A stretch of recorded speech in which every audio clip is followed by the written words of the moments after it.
And welcome to our magnetic features, sunspots, solar features, the Heliospheric, the Geospace here at Smash News Network, least busted name in news. Let's get to it. First, Earth's Geospace. You're looking at here Earth's magnetic moment from space out to about 12 Earth diameters. The scale shown in this is magnetohydrodynamic pressure. So the units are nanopascals, and this is 4 hours of Earth's geospace. You're looking at the Earth at 90-degree angles here. So the left is essentially looking down at the pole, and the right is looking from a meridional view from the side of the planet. No major changes there in pressure. I did want to briefly talk about the heliospheric current sheet. We talked about a South Pole current sheet would be rushing our way, and you can see here at the end of this video, this red area here, that is the South Pole-oriented heliospheric current sheet. The plasma is oriented to a pole. The green portion is the north. The red portion is the south. And we forecasted that. It's a matter of understanding the magnetohydrodynamics and perhaps the mechanisms that underlie the solar cycles. Next, looking at the GOES magnetometer here over the past 3 days. There's the data on that. It was a coronal hole wind stream. It caused a divergence here. And we still do see that happening. Here's the line of sight plot. Another great view of the current sheet from Earth's perspective as opposed to the top view ecliptic plane perspective.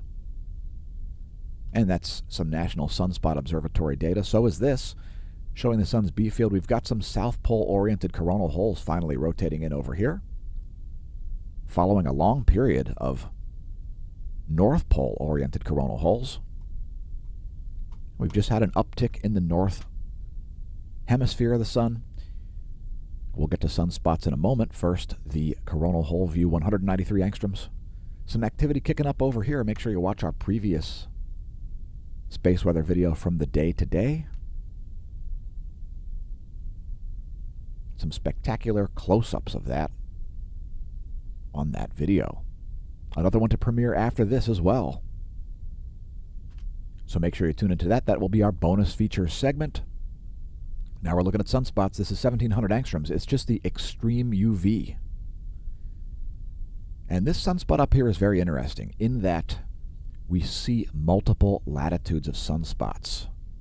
So our regular viewers may already know that as a solar cycle progresses, we see sunspots in higher latitudes and then lower and lower latitudes closer to the equator towards solar minimum. We haven't even reached solar maximum yet, and we're seeing sunspots at multiple latitudes. So this is very interesting in that it could indicate a period of high levels of solar activity, the exact opposite of a grand solar minimum. We'll keep you posted on the channel. I would have to say that the end is not near. And remember, folks, the oldest grift in the history of mankind is, the end is near. You're all going to die. You're all going to die. Don't fall for it. The likelihood of large solar flares has gone up as a result mainly of Sunspot 2936. It's quite complex. It's beta gamma class. 2935 is interesting as well. We're going to have 2938 named today. A new sunspot has also risen. It's already produced nearly an M-class flare, a C9.9 flare. So yeah, an uptick in the likelihood of solar flares. Here's a close-up of this new rising region, what will be known as Sunspot 2938.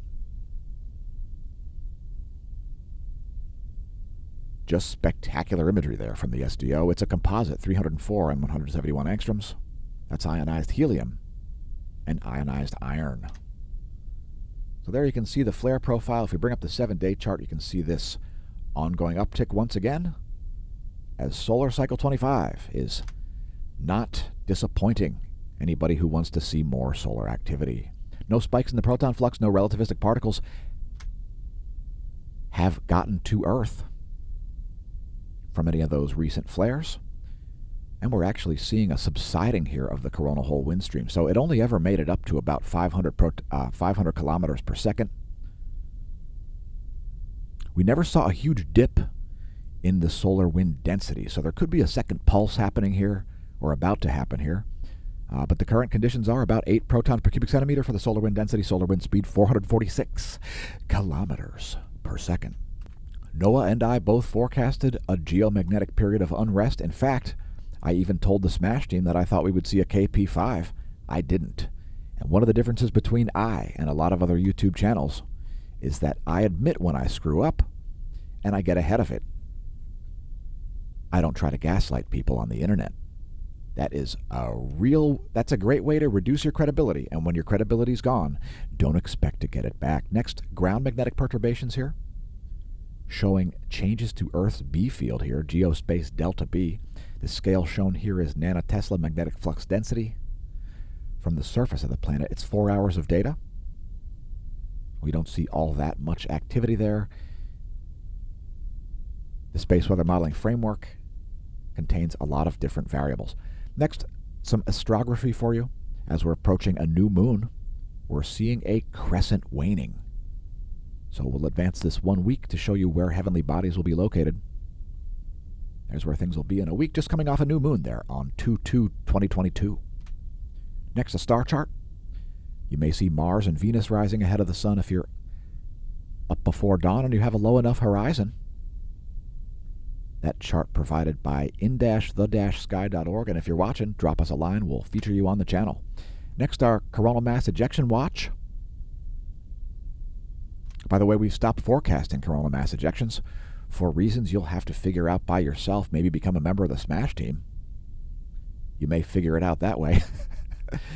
Anyway, no coronal mass ejections of note in the past 24 hours. Nothing headed Earth's way. There ends our additional features, our deep dive into solar data. I've been your host, Dan, a.k.a. Smash-A-Mash, signing off from the Smash News Network, least busted. Name and news.